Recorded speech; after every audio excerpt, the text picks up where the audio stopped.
Everybody, it's Brandon Lee with Funnel Amplified. Thank you so much for your interest in our social selling and social influence solution.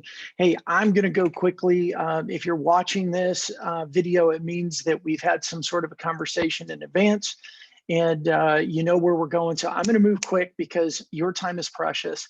So look, everything that we focused on with Funnel Amplified is aligning your sales activity to match the modern buyer's journey. I would imagine that if you're watching this, that there's some pain in sales right now, especially in this post-COVID world. It's July of 2021 when I'm recording this. And we've seen the data that's come out through the mid-year reports, and it's not good. Sales are more challenging now than ever, especially because we don't have the face-to-face opportunities that we've had before. I'm going to throw this up a little bit about me if you want to know a bit more about me, but here's what I'll say is that I have been creating content systems for sales teams to help them increase their revenue since 1997. This has been my passion. I'm so excited because the digital revolution is giving us tools and opportunities to sell at scale like we've never had before. This is a funny cartoon, of course. But this is what I see a lot of is that a lot of companies are doing more of the same activities that got them to this situation in the first place. They're doing more cold calls. They're doing more outbound emails. They're really pushing their KPIs of sales activities, but perhaps those activities are just the wrong ones. And we're going to jump into that a little bit here.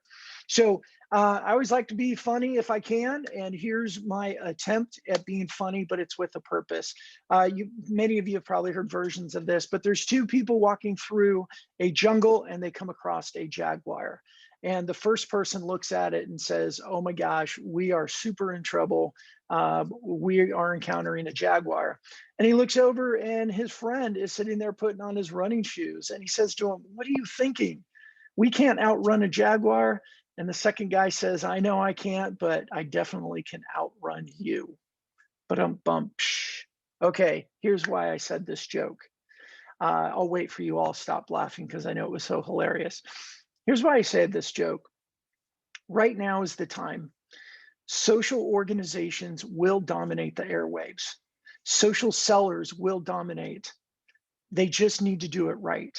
And so you don't need to be perfectly excellent at social selling.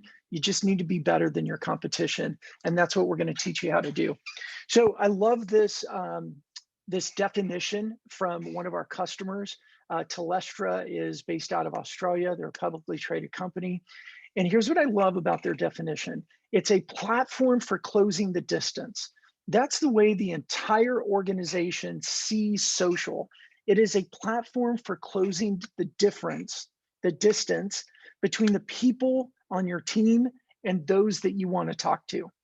Now, that could be clients, it could be current prospects, it could be your employees, it could be future employees. But I believe with social, and a social organization can actually dominate their social airwaves. I love the term social dominance because think about it this way. What if when your customers, even your competition showed up in social media, all they did was encounter your brand and your team and all those relationships that you've been developing online?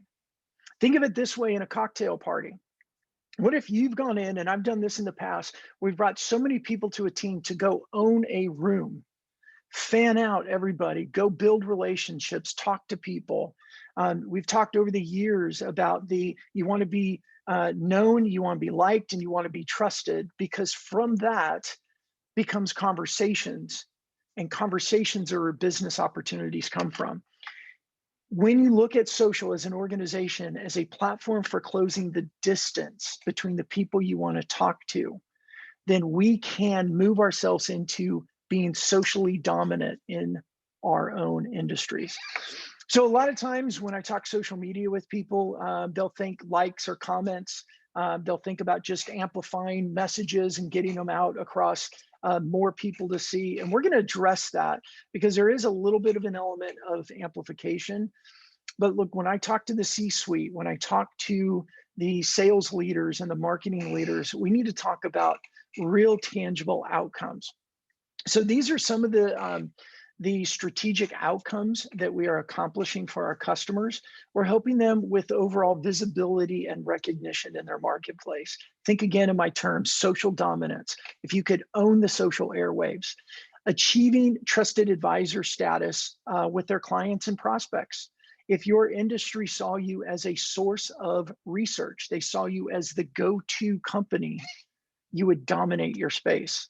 It's very measurable, measuring your pipeline, measuring your revenue, adding new logos into your business. But it's also a great way to access talent and skills and engage with your employees and keep employee retention. I believe most of you that are on this are probably in the sales space, so we're going to bypass those. But these are some of the case studies that we've done with customers in our social selling team throughout the world. This is one customer. They were a global telco company, and their objective with a 6-month pilot. You can see on the left there, their objectives. It aligns with a lot of what I was just sharing with you. But on the right side are the results. Not only were there massive increases in impressions, but they started creating a lot more content, some curated articles, some original articles, lots of social posts. But at the end of a 6-month trial, they added 4 million pounds of pipeline and over 1.7 million of new revenue. And that new revenue came from new customers. It wasn't just upgrading, upselling, or taking existing logos that were in their mix and closing deals. They also got 1 free hire out of it, free meaning, and I know most of you that are watching this are probably sales related, but HR role is really, really tough right now. It's really hard to find hires. And through their social presence, they picked up 1 new hire for free, which means they didn't pay the headhunter fees that went with it. Here's another case study. Again, the objectives on the left, you can take a look at those, but the results on the right, especially 250 pounds in revenue. This is in a 3-month pilot, and this all came from the social selling training along with the FunnelAmplified platform. So here's the foundation of what I really want to start this conversation with, is that business always starts with conversations. Over the years, I have done a lot of business from the bar. And what I mean by that is we built a lot of relationships that came with a cocktail in the hand, buying wine, buying drinks, getting to know people. And in that environment, we didn't talk business. We got to know people. We worked on that being known, being liked, being trusted through the relationship. And then that relationship led to opportunities. So what we focus on with our digital and our social presence is how do we use that behavior to build more influence, make more connections with the right people, develop those relationships with trust, and lead those into conversations that turn into business opportunities.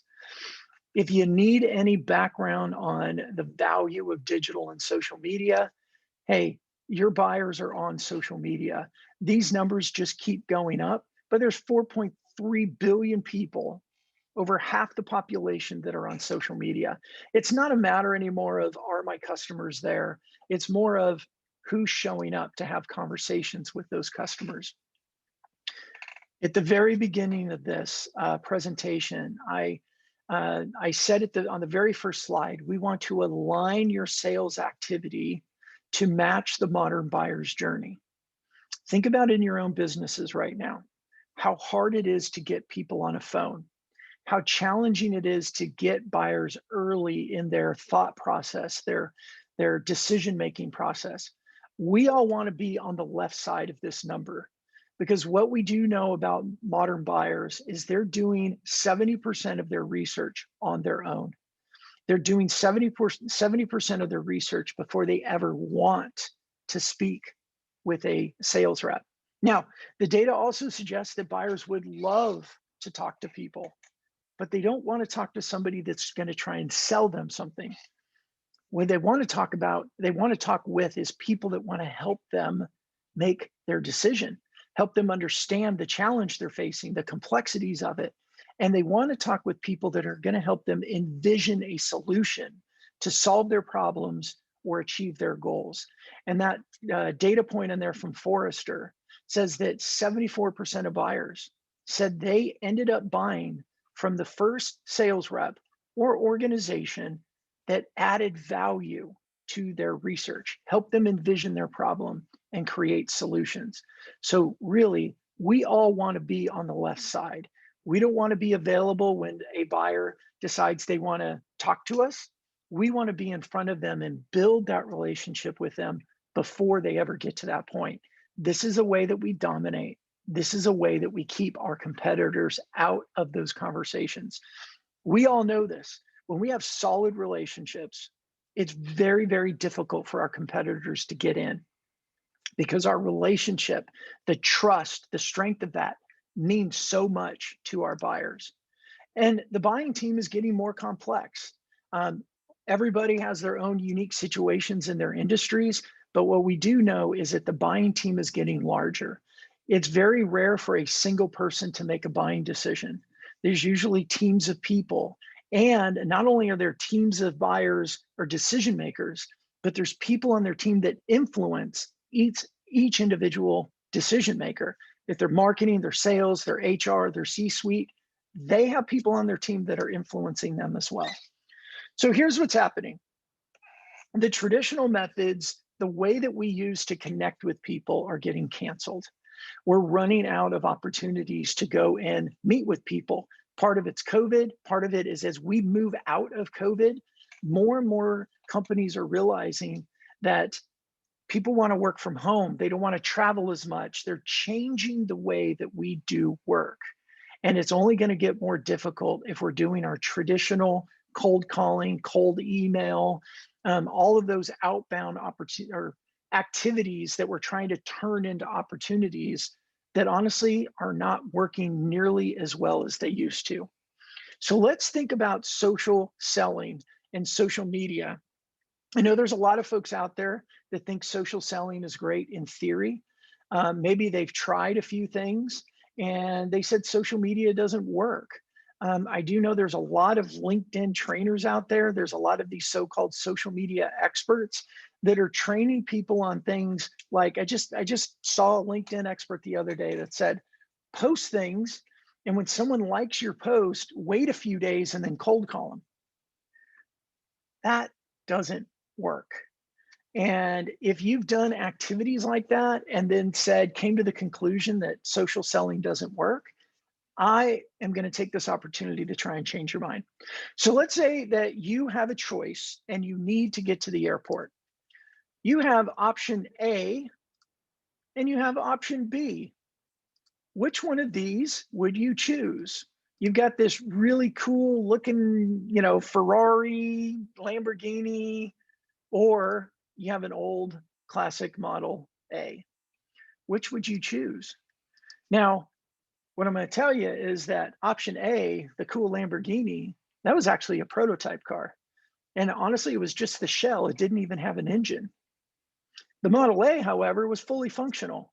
So if the goal was to get to the airport, option B was going to get you there a heck of a lot faster than option A. But perception rules when the details are absent.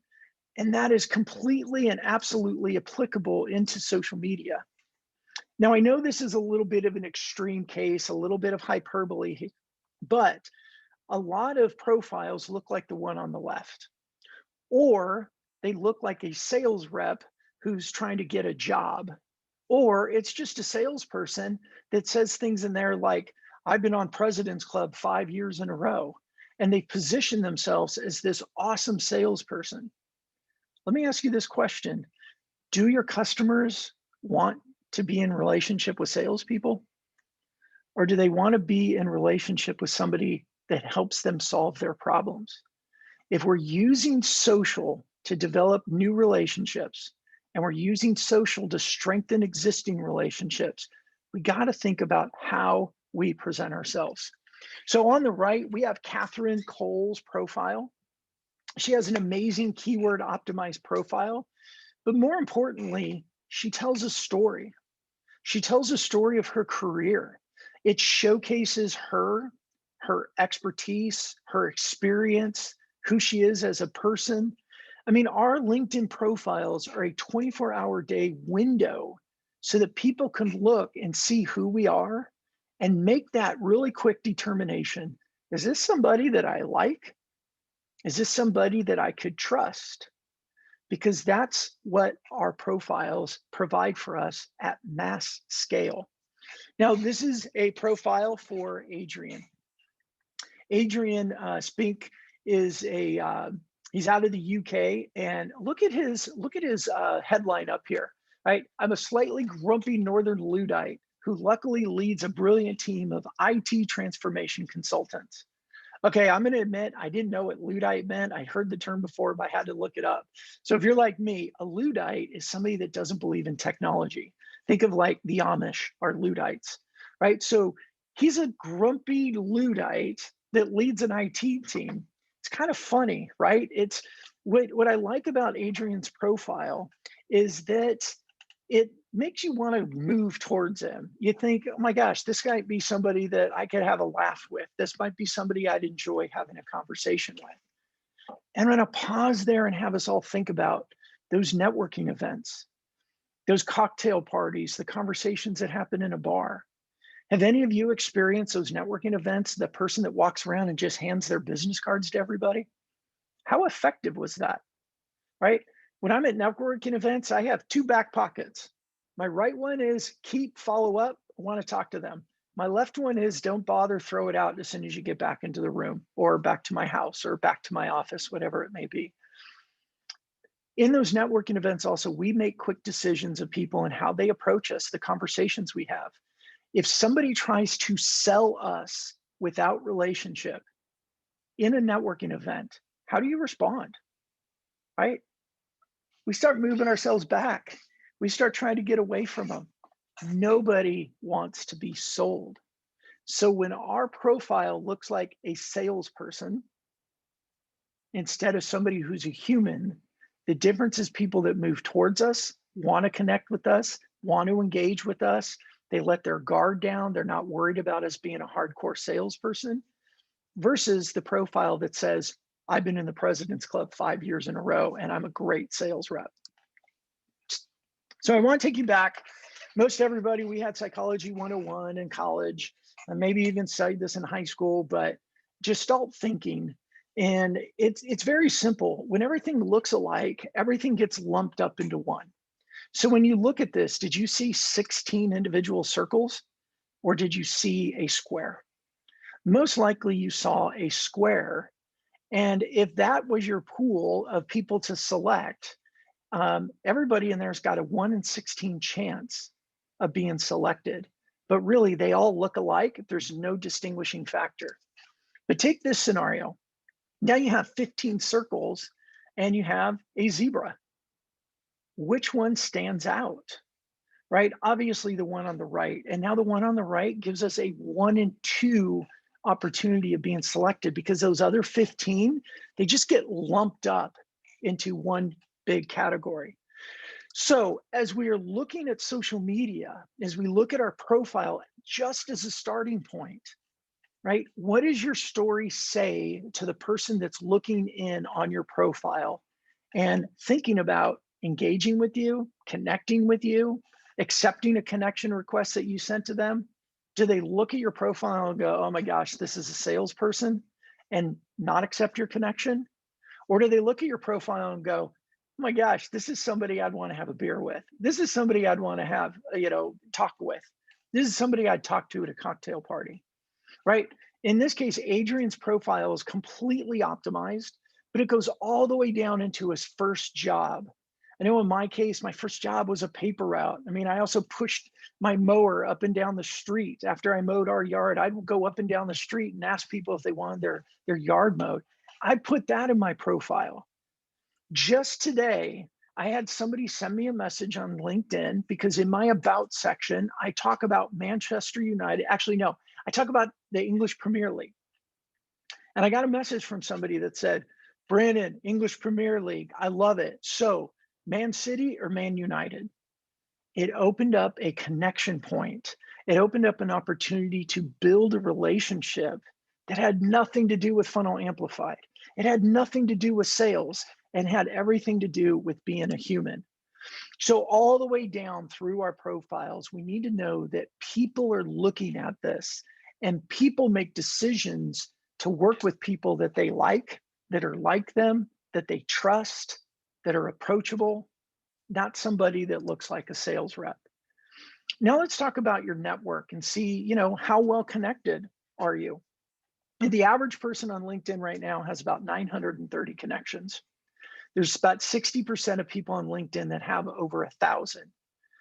But for most people, their connections are coworkers, their previous coworkers, maybe it's the competition, maybe it's analysts, maybe it's your friends, your neighbor down the street. But is your network helping you move your sales forward? Is it helping you meet the right people? So how well connected are you? In this case, my friend Eric, who's a partner with us in our social selling training team, if he wanted to go and sell into NCR, of their 34,000 plus employees, he has 0 connections there. But we look at this organization, Wood, who's in the oil and energy business. If Eric was looking to go sell something into that company, of the roughly 30,000 employees, he has over 550 connections. When you think about buyers and buyer teams, who do you think gives him, which company do you think he has a better opportunity to sell? He can reach out to connections, ask for referrals, have conversations, make much, much faster headway with the company on the right than he ever would with the company on the left. Now, here's the big key. Here's the meat of everything that we've learned. And this is all driven by real data. We've done our own research to find out this data. And we call it the content value pyramid, because everything that we post in social media has value, but they don't all have the same value. And if you think about it in your own life, when you get advertising messages or you get company profiles or you get brochures, do you pay attention?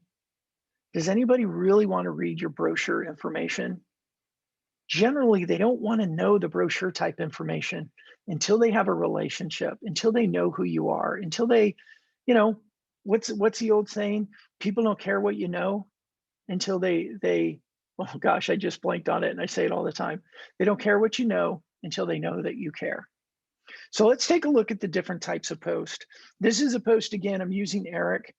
He's in the pipe industry. And this is a post that he did that reshared the company post. And if we take a look down here, he got 2 likes. And because I know Eric and I asked him, one of those likes was the marketing person from the company that he was working at the time. Very low value. Not only is it only 2 people, but they're not the right people. So let's take a look at, as we move up the content pyramid, let's look at this authorship advocacy. This is a post that he did that asked some questions, shared his experience that he's been dealing with and said, hey, is anyone else dealing with this? And he explains what, the experience that he went through. And all of a sudden, he popped up a lot more of 37 likes, 61 comments, and over 9,000 views. Now, this wasn't happenstance. This was a very strategic post to grow his influence, to build his connections, to be top of mind with more people. So when you know which types of posts get the best reach, what it does is it creates a bigger network. We get more people that know us, recognize us, like us even, that follow us, pay attention. It also kicks in the algorithms and help us be in front of more people. But let's get down to something even more important, the humanizing content. Now, for those of you that know me, I've been talking about the heart content for years. Those of you that know my history, I built companies that used content to help connect sales reps with their buyers. And we use content like recipes. We use content like travel and technology and home and decor. What we did is we provided content that people wanted to read because we're all human, but we sent it from a specific person. This is similar type of information. This is Eric sharing elements of his life with his audience. So with this, Eric shared his son was 16 years old. It was during COVID. He wasn't able to go and celebrate with his friends. So he went down a walk down the beach with his dad. And Eric posted about this. But what he posted is not just, hey, I did this with my son, but he was asking questions about, hey, what's COVID going to do to our kids? What's it doing to you? What's the challenge? And through this, his engagement went through the roof. 165 likes, 37 comments, and over 18,000 views. Now, if you're like a lot of people, you're going to say, so what? You got great engagement. Well, here's the results. Through a methodology that we teach, we create posts strategically to get engagement because we have a methodology that'll take those that engaged and lead them into conversations. So here's Eric's results, and you look all the way down at the bottom. Not only was able to get 6 calls and 2 presentations, he sent out 2 proposals and got a purchase order. This wasn't happenstance. This isn't just, oh, he did this post flippantly. This is part of our strategy that we teach and walk our customers through. If you want to get a little input or a little vision of what we do, up at the top, if we're working with organizations, we work with their leadership to say, what does it mean to be a social organization? And how is your company going to approach social? But down at the bottom, this is where, if you're watching this video, is probably what you're thinking. We go through a 12-week session or 12-week program. It's 6 workshop modules with 6 one-on-one coaching sessions. And what we do is take you through the basics and give you this, the framework, the mindset, and the strategic action steps that we take within social media and with Funnel Amplified to help you get similar results that Eric got. There's 4 components to Funnel Amplified. You've seen number 1 there with all of our social selling training. We went out and partnered with DLA Ignite, who's leading the global community in social selling training. Their outcomes, their case studies are just amazing. I took my own social selling training program and shelved it when I got introduced to theirs because theirs took everything I was doing to a whole new level. Then we have our Amplify solution that helps you and people on your team be more consistent with social posts because consistency is so important. We add in our content hub so that you have a digital platform where you can share relevant content, whether it's business related content, it's industry related content, or it's even personal content. Share what you do on the weekends. Let people get to see who you are, because buyers like to do business with people that they like. That's that authenticity and that transparency elements that we talk about with social media. But it also gives you very tangible, actionable analytics that help you decide, who do I speak with? What do I speak with them about? And when is the best time to speak with them? And then we bring it down into our buyer hub. The buyer hub is a one-to-one. When you think of your content hub as like a public personal blog that you can have your brand's content, curate content, share other people's content, share your wisdom. The buyer hub is where you can have that one-on-one conversation. You could share it specifically with one person, choose the content that that person needs. This is once we call it like mid-funnel all the way down. This is when somebody's engaged you and they're interested, they have questions, you want to share more specific content. You could even include a personal video. It really just takes that digital relationship to the one-to-one. It's like when you meet people at a networking event, and then as a relationship evolves, you get in their office and you have a one-on-one conversation. It is that exact experience, just done in a digital manner. Our FAST Academy, it's our Funnel Amplified Social Selling Training Academy. It will completely transform the way you see social media and your closed deals.